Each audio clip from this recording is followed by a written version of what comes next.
अस्सलाम वालेकुम dear students. Past participle को करते हुए अब हमारा जो लास्ट टॉपिक है आज का उसकी तरफ आ गए और आज का हमारा लास्ट टॉपिक था जेरेंस।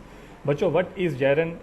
कहा गया है कि like present participle it is also formed by adding I N G form after base form of verb, यानी बेस फॉर्म प्लस आईएनजी को जेरन भी कहते हैं। यही बात तो हम लोगों ने प्रेजेंट पार्टिसिपल भी के अंदर भी कही थी कि प्रेजेंट पार्टिसिपल क्या होते हैं, बेस प्लस आईएनजी। तो अब मैं कह रहा हूँ जेरन क्या होते हैं, बेस प्लस आईएनजी। तो ये सारी चीज़ क्या है, इसको हम लोगों ने कैसे समझना है बच्चों?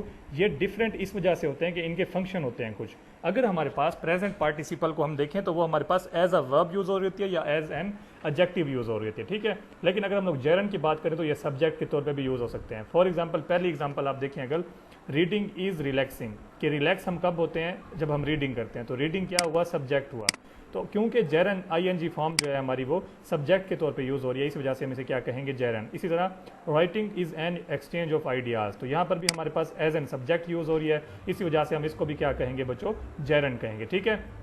आगे मूव करें, स्विमिंग। स्विमिंग भी हमारे पास क्योंकि सब्जेक्ट के तौर पे यूज हो रहा है, ये भी हमारे पास जेरन हो गया।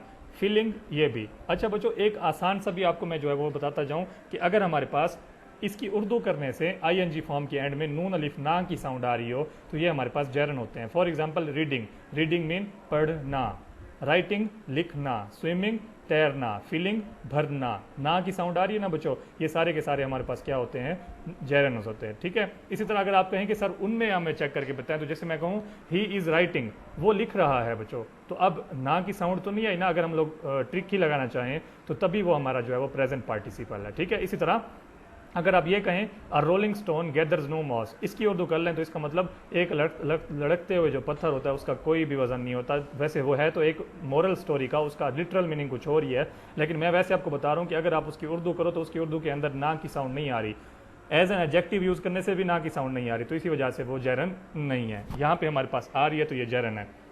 आगे देखिए बच्चों, जेरन ऑब्जेक्ट के तौर पे भी यूज आ सकता है। फॉर एग्जांपल, अगर आसान लफ्जों में कहा जाए तो ये लव क्या है, वर्ब। अगर वर्ब के बाद आईएनजी फॉर्म अगेन आ जाए तो हमारे पास तब भी ये बच्चों क्या होता है, जेरन होता है, क्योंकि यहाँ पर ये ऑब्जेक्ट का काम कर रहा है। कैसे बोला, मैंने कहा आई लव, आपने पूछा व्हाट लव, किससे आप प्यार करते, तो मैंने कहा रीडिंग से। तो मैंने आपको अपना ऑब्जेक्ट बताया है आईएनजी फॉर्म में ना, तो अगर हमारी आईएनजी फॉर्म ऑब्जेक्ट के तौर पर आ जाए या आसान लफ्जों में एक वर्ब के बाद अगेन जो है वो वर्ब आ जाए आईएनजी फॉर्म में, तो उसे हम लोग क्या कहते हैं, जेरन। इस तरह पैट्रिक लाइक्स फोटोग्राफिंग, तो लाइक्स मैंने कहा व्हाट लाइक, आपने कहा फोटोग्राफिंग, तो ये भी क्या हुआ, तस्वीरें बनाना, ओके। इस तरह हमारे पास आई इंजॉय, मैंने कहा व्हाट इंजॉय, आपने कहा शॉपिंग। मैंने कहा माई फ्रेंड एंटिसिपेटेड आवर, आपने कहा व्हाट एंटिसिपेटेड, तो मैंने कहा ट्राइंग। तो ये सब के अंदर आप देख सकते हो, मुझे पढ़ना पसंद है, मुझे पैट्रिक को फोटोग्राफी करना पसंद है, उसे शॉपिंग करना पसंद है, उसे जो है वो कोशिश करना पसंद है। अगेन वो जो ट्रिक हमने लगाई हुई है ना वाली, वो भी यहाँ पे फुलफिल हो रही है, तो ये भी हमारा क्या हुआ, जेरन हो गया। वैसे अगर ग्रामेटिकली देखा जाए तो एज एन ऑब्जेक्ट यहाँ पे यूज हो रहा है, इस वजह से ये जेरन हुआ। यहाँ पे भी आप चेक कर सकते हैं, I never gave, what you never gave, तो गेव का आंसर क्या है, रीडिंग, ठीक है। तो ये रीडिंग जो है हमारे पास पढ़ना, ना की साउंड है, तो ये भी क्या हुआ, जेरन हो गया। Last week I made study, तो what made studying, studying mean पढ़ना, यानी मैंने अपने पढ़ना जो है उसको प्रायोरिटी बना लिया, तो ये भी बच्चों क्या हो गया, जेरन हो गया, ओके। आगे आ जाते हैं, प्रेपोजिशन के तौर पे भी ये आगे आ जाएंगे, यानी अगर एक प्रेपोजिशन के बाद भी आपको आईएनजी फॉर्म मिलती है तो भी हमारे पास क्या होगा, जेरन होगा। For example, my love for reading, for preposition reading I N G form, तो ये भी जेरन हुआ। इसी तरह बाय प्रेपोजिशन रीडिंग हमारे पास ये भी क्या हुआ, हमारे पास जेरन हो गया।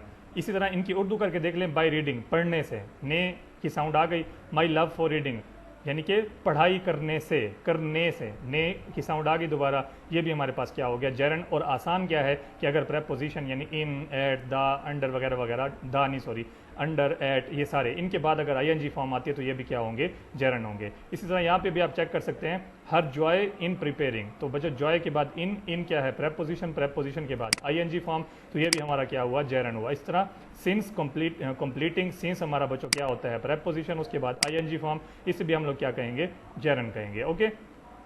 नेक्स्ट आ जाते हैं बच्चों, हमारे पास एक्सरसाइज थी, हम लोगों ने एक्सरसाइज को डिस्कस किया था, इसको नेक्स्ट वीडियो में हम लोग चेक करते हैं। अभी हम लोग अपना कॉन्सेप्ट क्विकली रिकॉल कर लेते हैं कि अगर आईएनजी फॉर्म सब्जेक्ट के तौर पे यूज़ हो यानी फ़िक्रे के स्टार्ट में आ जाए, अगर ये हमारे पास ऑब्जेक्ट के तौर पे यूज़ हो यानी कि ये फ़िक्रे में जो है वो कहाँ पे आती है, वर्ब के बाद आती है, और अगर ये हमारे पास जो है, और हमने इसके अंदर क्या देखा है, ये प्रेपोजिशन के बाद अगर आती है तो ये सब केसेस में हमारे पास क्या होता है, जेरन होता है। सिर्फ 2 केसेस ऐसे हैं जिनके अंदर ये प्रेजेंट पार्टिसिपल होता है, और वो कौन कौन से हैं कि अगर is am are was verb के बाद आईएनजी फॉर्म आ जाए, एज एन वर्ब एक्ट कर रही हो, या फिर वो एज एन एडजेक्टिव जो है वो काम कर रही हो, तो तब वो प्रेजेंट पार्टिसिपल होता है। जैसे रोलिंग स्टोन वाली एग्जांपल को हम लोगों ने क्लियर भी किया है। तो बच्चों ये हमारे पास क्या था, पास्ट पार्टिसिपल, प्रेजेंट पार्टिसिपल के बाद जेरन को भी हमने क्लियर कर लिया। नेक्स्ट वीडियो में हम इसकी एक्सरसाइज करने की कोशिश करते हैं।